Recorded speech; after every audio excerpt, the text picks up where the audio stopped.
Bismillahirrahmanirrahim. Assalamualaikum warahmatullahi wabarakatuh. Alhamdulillahi rabbil alamin, nahmaduhu wa nasta'inuhu wa nastaghfiruh wa na'udzu billahi min shururi anfusina wa min sayyiati a'malina. May yahdihillahu fala mudilla lahu wa may yudlil fala hadiya lahu. Asyhadu an la ilaha illallah wahdahu la syarika lah wa asyhadu anna Muhammadan abduhu wa rasuluh. Allahumma shalli wa sallim wa barik ala nabiyyina Muhammadin wa ala alihi wa ashabihi wa man tabi'ahum bi ihsanin ila yaumiddin. Allahumma inna nas'aluka ilman nafi'an wa na'udzu bika min ilmin la yanfa'. Ma'asyiral muslimin, jamaah salat subuh yang semoga kita semua dirahmati dan dimuliakan oleh Allah Subhanahu wa taala. Alhamdulillah di pagi hari ini lebih dingin daripada sebelumnya. Namun semoga semakin berat ujian melangkahkan diri ke masjid, semakin besar juga pahalanya insyaallah ta'ala. Alhamdulillah, kembali kita belajar bersama-sama ya, dan terus kita mencari ilmu ya, karena ilmu itu luas sekali dan perlu diketahui sesungguhnya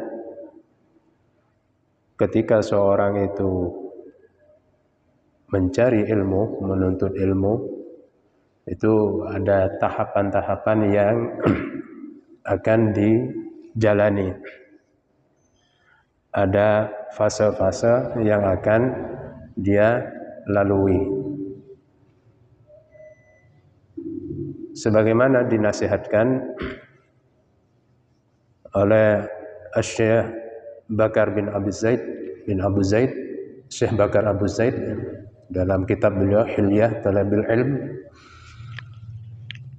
Beliau menukil ucapan dari sahabat Nabi SAW Umar ibn Khattab radhiyallahu ta'ala anhu, bahwasanya beliau berkata, al-ilmu salah satu ashbar. Ilmu itu ada 3 tahapan, ada 3 tingkatan. Salah satu ashbar, ada 3 jengkal. Faman dakhala fi shibril awal takabbara. Maka siapa saja yang masuk dalam tahapan ilmu yang pertama, jengkal yang pertama, takabbara, maka dia akan sombong. Faman dakhala fi shibris tsani tawaddu'a. Namun barang siapa terus dia belajar terus masuk pada tahapan fase yang kedua, maka dia akan menjadi orang yang tawadhu. Faman dakhala fi shibris salis. Siapa yang memasuki tahapan ilmu yang ketiga, alima annahu ma ya'lam. Dia akan tahu bahwasanya dia itu tidak mengetahui. Dia akan baru sadar kalau dirinya itu minim ilmu. Apa maksud ucapan Umar bin Khattab radhiyallahu ta'ala anhu yang dinukil oleh Syekh Bakar Abu Zaid dalam kitab beliau Hilyah Talabil Ilm? Jamaah rahimakumullah, Nabi SAW beliau pernah bersabda, likulli ummatin fitnah. Setiap umat itu ada fitnah. Wal fitnatu ummati al-mal. Sedangkan fitnah di kalangan umatku itu adalah harta. Maka demikian juga sebagaimana harta itu ada nilai kesombongan di dalamnya. Orang yang berharta kan biasanya kan begitu, punya mobil mewah, ya, dia biasanya ada sedikit rasa sombongnya begitu. Sebagaimana harta, maka demikian juga ilmu itu ada kesombongannya juga. Dinasihatkan oleh, kalau tidak salah, seorang tabi'in di sini, Wahab bin Munabbih, beliau mengatakan, innal ilmu tughyana. Sesungguhnya ilmu itu ada keangkuhannya, ada kesombongannya. Katuyanil mal, sebagaimana sombongnya harta.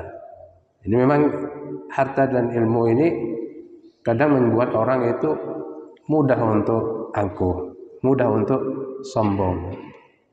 Apa itu sombong? Sombong itu kan diterjemahkan batrul haq wa ghamdun nas, ya, menolak kebenaran dan merendahkan manusia, itulah sombong. Maka ilmu demikian juga, sebagaimana kata Nabi Shallallahu Alaihi Wasallam, setiap umat itu ada fitnahnya, dan fitnah dari kalangan umatku itu adalah harta. Maka demikian juga di dalam ilmu itu ada fitnahnya juga, ada kesombongannya juga.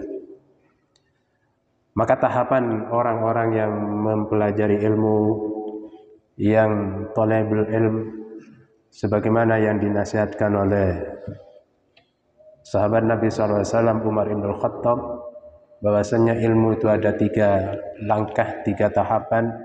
Siapa yang memasuki di tahapan yang awal, maka dia akan menjadi orang yang sombong. Kok bisa menjadi orang yang sombong? Ini kan menarik kan begitu. Orang yang belajar ilmu, yang baru belajar ilmu, yang baru mengetahui kebenaran, itu memang ada potensi untuk dia menjadi orang yang sombong. Artinya apa? Sebagaimana tadi definisi sombong, dia ghamdun nas, merendahkan manusia, seolah-olah dia yang paling benar sendiri. Contoh nih, misal kita belajar ilmunya sholat misalkan, bahwasanya kalau takbir ya, harus setentang atau sejajar dengan bahu. Yang diketahui begitu hadisnya, sahih, benar, kan begitu. Tapi kan hadis yang lain masih banyak. Tapi yang dia ketahui masih, karena masih belajar, masih tahapan yang awal, maka sombongnya luar biasa. Ketika dia menerapkan hadis itu dan benar sudah memang begitu. Ketika dia menerapkan, kemudian melihat orang lain yang misalkan lebih dari setentang dengan bahu sampai telinga, apa yang dikatakan? Salah itu. Itu nanti kalau dikejar lagi bid'ah nanti seperti itu. Ya. Ini kan masya Allah begitu. Karena masih baru belajar, yang diketahui ya masih satu, hadisnya satu. Nah, kan ternyata masih banyak, ilmu itu luas. Kitab para ulama itu banyak. Bukan hanya ulama tertentu saja, ulama itu ribuan, masya Allah kan gitu. Kitab-kitabnya kalau kita baca seumur hidup kita tidak selesai. Jangankan dari masing-masing mazhab, Imam Syafi'i, Imam Abu Hanifah, dan 4 mazhab yang masyhur ya. Mazhab bukan hanya 4 saja kan itu, yang masyhur ada 4 kan itu. Dari satu ulama dari mazhab satu saja, kemudian kita membaca kitab-kitab mereka itu, umur kita 60 tahun tak selesai Pak baca itu. Apalagi masih mazhab yang lain, ulama-ulama yang lain. Nah, ini yang baru belajar satu hadis, kemudian sudah berani nyalah-nyalakan yang lain kan begitu. Nah, ini memang ada kesombongannya seperti itu. Dulu saya pernah mengalami demikian juga, masih awal-awal, seolah-olah salah kepi orang itu Pak. Iya. Ya karena memang begitu. Sifatnya memang begitu. Ketika orang baru mengetahui, mengenal ilmu itu, antusiasme untuk mengamalkannya tinggi, sehingga seolah-olah orang yang berbeda itu salah semua. Ada kesombongannya. Faman dakhala fi shibril awal takabbara. Maka siapa yang memasuki pintu ilmu yang pertama ini, tahapan ilmu yang pertama ini, dia akan sombong. Tapi kan jangan berhenti sampai di situ. Kalau berhenti sampai di situ ya sombong terus nanti akhirnya. Salah semua akhirnya orang itu. Dia tidak bisa menerima perbedaan. Yang lebih parah jamaah rahimakumullah, ketika orang yang baru mengenal ilmu ini kemudian dia menghujjah, dia kemudian mengkritisi ulama-ulama yang kibar, ulama-ulama yang besar, ulama-ulama yang sudah mempunyai karya-karya luar biasa dan menjadi rujukan kaum muslimin. Kadang ada, kalau kita lihat di YouTube itu kan konten-konten kreator itu Masya Allah seolah-olah sudah menjadi ulama yang besar yang dia menghujat ulama ini salah, ini pendapatnya, kemudian dipotong ngambil pendapat ini dipadukan atau diadukan begitu, dibentur-benturkan. Nah ini kesombongan di dalam ilmu. Dia hanya masuk dalam jengkalan ilmu yang pertama, mengetahui ada sesuatu sedikit yang dia ketahui, kemudian berani menghujjah para ulama-ulama kibar, para ulama-ulama besar. Saya mempunyai kesimpulan bahwasanya ulama itu Masya Allah luar biasa, pintar para ulama itu.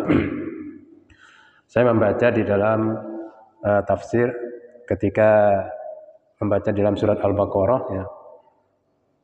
Khatamallahu ala qulubihim wa ala sam'ihim wa ala absarihim ghishawatun wa lahum adzabun adzim. Allah menutup atas orang-orang kafir itu hati pendengaran. Pakai kalimat khatam, Sedangkan pada mata itu pakai ghishawah. Kita kalau baca sepintas ya tidak ada bedanya, sama-sama penutup. Iya begitu kan? Allah menutup orang-orang kafir hatinya dan pendengarannya. Kemudian juga Allah memberi tutupan pada mata. Namun Masya Allah para ulama itu begitu cerdasnya beliau, begitu cerdas dan begitu pinternya para ulama itu mencoba merenungkan. Karena Allah Subhanahu wa taala di dalam menempatkan kata-kata di dalam Al-Qur'an itu presisi, tepat, pas, cocok begitu. Kenapa ke dalam hati dan kepada pendengaran itu menggunakan khatam, sedangkan di dalam lafaz mata itu menggunakan ghishawah? Itu direnungkan betul oleh para ulama. Sehingga saya kemudian mempunyai kesimpulan ulama itu luar biasa. Ternyata hati dan pendengaran itu mempunyai karakter dan sifat yang sama. Artinya apa? Dia bisa merespon rangsangan itu dari berbagai sumber, dari berbagai arah. Beda dengan mata. Mata itu bisa merespon rangsangan itu kalau cuma yang dia lihat dari depan. Dari samping pun tidak maksimal. Apalagi dari belakang. Sehingga kenapa pakai khotam? Karena khotam itu kalau kita bisa untuk mudah memahami, khotam itu tutup begini, menutup semua dari segala arah. Sedangkan ghishawah itu hanya menutup, dikasih cadar sedikit saja sudah tidak bisa melihat. Masya Allah luar biasa para ulama ini. Kalau kita dipanggil Pak dari belakang, telinga ini masih dengar. Dari atas kita dengar, dari samping kita dengar. Tapi kalau mata diperlihatkan sesuatu yang di atas tidak dengar, apalagi di belakang tidak bisa melihat, apalagi di belakang. Sehingga kenapa di situ menggunakan khotam, supaya memang tidak ada peluang untuk bisa merespon rangsangan. Maka begitulah Allah Subhanahu wa taala ketika memberikan lafaz di dalam Al-Qur'an itu betul-betul presisi, betul-betul tepat. Tinggal kita merenungkan, dan alhamdulillahnya kita dibantu oleh para ulama begitu. Lah kok kemudian ada orang yang baru belajar kemudian menghujjah para ulama. Ini kan luar biasa, berarti kan orang yang pantas itu yang menghujjah ulama, ya ulama juga mestinya begitu, yang sederajat, yang selevel. Misalkan Imam An-Nawawi dikritisi oleh yang selevel, misalkan Ibnu Hajar Al-Asqalani misalkan begitu. Itu ulama sama-sama ulama, itu pantas. Ini konten kreator kadang menghujat. Ulama ini kan Masya Allah kan begitu. Nah, pintar sekali begitu. Pintar maksudnya pintar motong-motong kaulnya para ulama kemudian benturkan. Nah, ini makanya terus belajar Pak.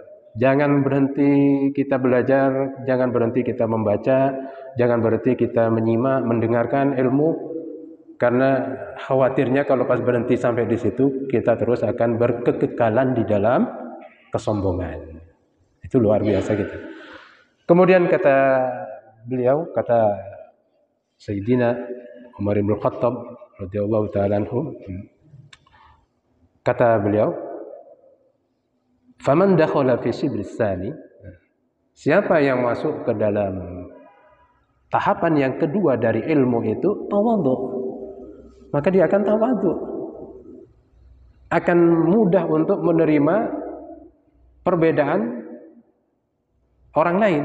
Dia akan mudah untuk legowo, kata ya, legowo, berlapang dada. Oh, mungkin dia mengambil pendapatnya ulama ini. Oh, mungkin dia mengambil pendapatnya ini. Sehingga tidak mudah kita kemudian menyalahkan apalagi kemudian langsung menstempel saudara kita tuh bid'ah ataupun ahli bid'ah atau sesat dan misal lebih parah lagi kalau sampai mengkafirkan. Nanti kan ini kan berat hukumnya, nanti lebih berat lagi. Kita para ulama itu banyak sekali. Dari kalangan mazhab Syafi'i ulamanya banyak.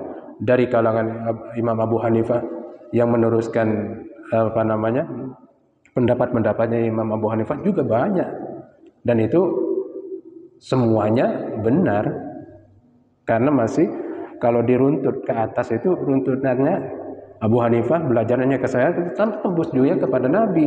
Demikian juga Imam Syafi'i, Imam Malik, Imam Ahmad bin Hanbal. Kemudian kalau diruntut terus nyambungnya kepada Nabi semua begitu. Sehingga perbedaan-perbedaan khilaf-khilaf ini sudah biasa terjadi. Perbedaan-perbedaan itu sudah biasa terjadi. Bahkan perbedaan di kalangan sahabat itu sering terjadi, banyak terjadi. Itu di zaman setelah wafatnya Rasulullah, di zaman sebelum wafatnya Rasulullah pun para sahabat khilaf, pernah terjadi juga perbedaan pendapat. Contoh, misal mungkin pernah saya sampaikan juga ketika Nabi SAW memerintahkan untuk menyerang wasiat beliau, hendaknya dia jangan sholat maghrib kecuali sudah sampai di Bani Quraidah. Lalu kemudian sahabat ini berselisih pendapat. Ini kalau nanti sholat asarnya harus ketika sampai di Bani Quraidah nanti tidak kebagian waktu asar, ya sudah sholat di sini aja kan gitu dalam perjalanan gitu. Nah, kemudian satunya ini perintah Nabi harus di Bani Quraidah kan begitu. Akhirnya dua-duanya ini menghadap kepada Nabi. Nabi tak menyalahkan dua-duanya. Tidak ada yang disalahkan oleh Nabi SAW. Dua-duanya semuanya benar. Nah, inilah gambaran-gambaran perselisihan khilaf-khilaf semacam ini. Hendaknya itu menjadi kita berlapang dada nantinya. Oh, mungkin dia mengambil pendapatnya ulama ini. Oh, dia mungkin mengambil pendapatnya ulama ini. Sehingga kita tidak mudah kemudian menghukumi saudara kita sesat ataupun dengan label-label yang lainnya. Terus baca, kenapa kamu melakukan ini? Mestinya kan begitu. Kamu kenapa melakukan? Oh, ini aku melakukan ini karena aku baca di kitab ini. Aku baca atau mendapatkan ilmu dari ini. Sehingga dengan begitu, oh begitu, kita akan lapang dada, Pak. Terus belajar.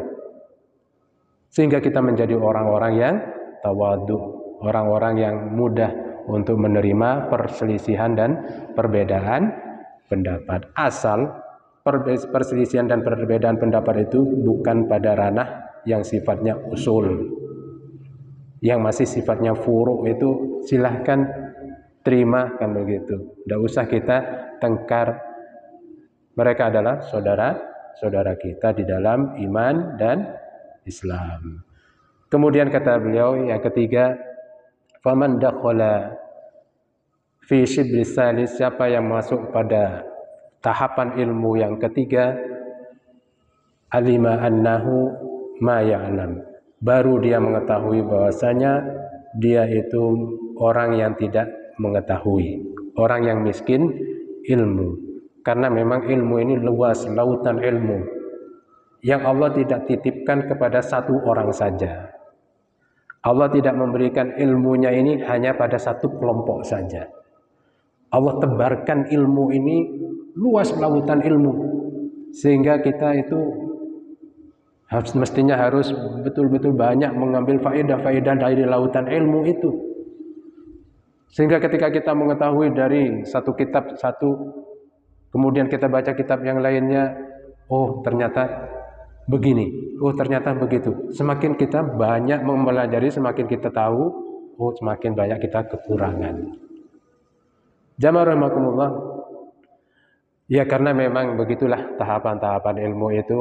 Ketika orang itu di tahapan yang awal, nah kira-kira kita di tahapan yang mana ini? Kalau kita masih di dalam tahapan yang awal itu memang sombongnya luar biasa.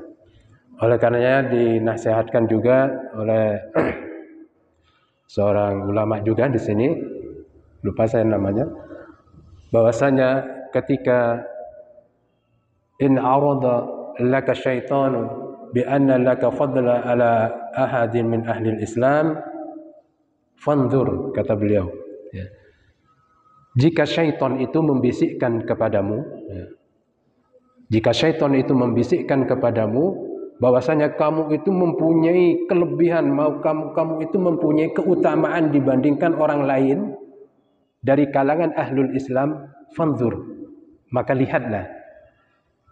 In kana akbaru minka, jika dia yang kau lihat itu yang dibersihkan oleh syaitan ke dalam hatimu, orang yang kau lihat itu adalah ternyata orang yang lebih tua darimu, lebih besar darimu, lebih tua darimu, fakul, katakanlah dalam hatimu, qad sabaqani bil imani wal amali shalih, sungguh dia ini qad sabaqani hada bil imani wal amali shalih, sungguh orang ini telah mendahuluiku di dalam iman, di dalam amal saleh. Fa huwa khairum minni, dia itu lebih baik dariku. Bagaimana tidak menjadi lebih baik? Dia lebih dahulu berislam, dia lebih dahulu beriman, dia lebih dahulu beramal soleh, sedangkan kita masih baru lahir misalkan. Kemudian syaitan membisikkan kepada kita, kau lebih baik darinya. Maka ucapkan dalam hati kita, aku ini kan masih baru anak kemarin sore, kan begitu. Aku kan masih baru lahir, dia sudah banyak pahalanya, dia sudah banyak kebaikannya, dia lebih baik baikku. Nah, sehingga muncul ketika bisikan-bisikan untuk takabur, untuk sombong, sehingga di dalam hati kita itu kemudian menjadi redam dengan nasihat ini, menjadi kemudian luluh lagi, ya, tidak menjadi sombong lagi. Lanjutnya ke dalam nasihat beliau juga, fa in kana asgharu minka, kalau yang kau lihat itu, yang dibisikkan syaitan ke dalam hatimu itu orang yang kau rendahkan karena bisikan syaitan itu adalah orang yang lebih muda darimu ataupun orang yang lebih kecil darimu, fakul, katakanlah ke dalam hatimu, qad sabaqtu, aku telah mendahului bil ma'asi wad dunubi, aku telah mendahului di dalam berbuat maksiat, di dalam berbuat dosa.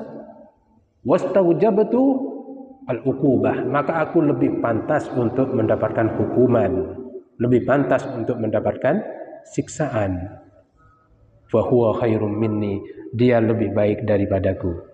Jadi begitu jamaah rahimakumullah, ketika kita dihadapkan kepada melihat seseorang yang misalkan secara ilmu mungkin ya, secara ilmu kita lebih baik daripadanya, nah, kemudian syaitan itu menghembus-hembuskan, membisik-bisikkan, oh kamu lebih baik dari dia. Maka lihat orang ini, oh ini ternyata lebih sepuh dari saya, dia lebih baik dariku, dia lebih dahulu iman, dia lebih dahulu Islam, dia lebih dahulu dalam mengamalkan keislaman, dia lebih banyak pahalanya, dia lebih baik dariku. Ketika dihadapkan kepada kita ada seorang yang lebih muda, yang lebih rendah dari ilmunya dari kita, misalkan, kemudian syaitan membisikkan untuk kita sombong, maka tanamkan dalam hati kita, oh dia baru masih di bawahku, dia usianya jauh daripadaku, dia masih sedikit dosanya, dia lebih sedikit dalam maksiat, sedangkan aku sudah lebih lama hidup, lebih banyak maksiat, lebih banyak dosa, dia lebih baik daripadaku. Sehingga dengan demikian itu kita akan menjadi orang yang tawadhu, tidak mudah sombong, tidak mudah merendahkan orang lain, tidak mudah kemudian menas itu tadi, merendahkan orang lain, itu karena kesombongan. Karena ketahuilah setiap kesombongan, sekecil apapun kesombongan itu akan menyebabkan dia masuk ke dalam neraka. La tadkhulul jannah, tidak akan masuk surga selama di dalam hatinya ada kibir, ke dalam hatinya ada kesombongan walaupun sebesar zarrah. Jamaah rahimakumullah, dalam ayat Allah Subhanahu wa taala mengakhiri dalam nasihat-nasihat di pagi hari ini, ya, semoga menjadi nasihat untuk saya pribadi dan juga untuk semuanya. Ya. Allah Subhanahu wa taala berfirman, "Fala tuzakku anfusakum huwa a'lamu bimanittaqa" di dalam surat An-Najm. "Fala tuzakku anfusakum", jangan kalian menjadi orang yang paling suci. "Huwa a'lamu bimanittaqa", dialah Allah yang lebih mengetahui siapa di antara kalian itu yang lebih yang bertakwa, yang paling takwa. Allah yang Maha mengetahui. Oleh karenanya kita jangan menjadi orang yang paling merasa pintar, paling merasa benar, paling merasa ya segalanya, yang paling merasa. Fala tuzakku, jangan merasa diri kita itu merasa yang paling suci, karena sesungguhnya Allah lah yang mengetahui siapa di antara kalian yang paling bertakwa. Terus belajar, terus menuntut ilmu, terus menggali, terus membaca, terus ikuti menyimak ilmu. Semoga kita terus melangkah dalam tahapan-tahapan ilmu. Setelah tahapan yang takabur yang pertama, kita akan menjadi orang yang tawadhu. Kemudian dalam tahapan yang terakhir baru kita mengetahui bahwasanya kita ini miskin ilmu, miskin referensi. Mestinya kita jangan kemudian mudah merendahkan orang lain. Semoga bermanfaat nasihat-nasihat yang disampaikan para ulama-ulama kita, ulama al-sunnah wal jamaah. Semoga kita menjadi umat-umat yang tawadhu di dalam menyikapi perselisihan, menyikapi perbedaan, sehingga tidak mudah dalam menyesatkan dan menyalah-nyalahkan orang lain. Akhirul kalam, subhanakallahumma bihamdika asyhadu an la ilaha illa anta astaghfiruka wa atubu ilaik. Assalamualaikum warahmatullahi wabarakatuh.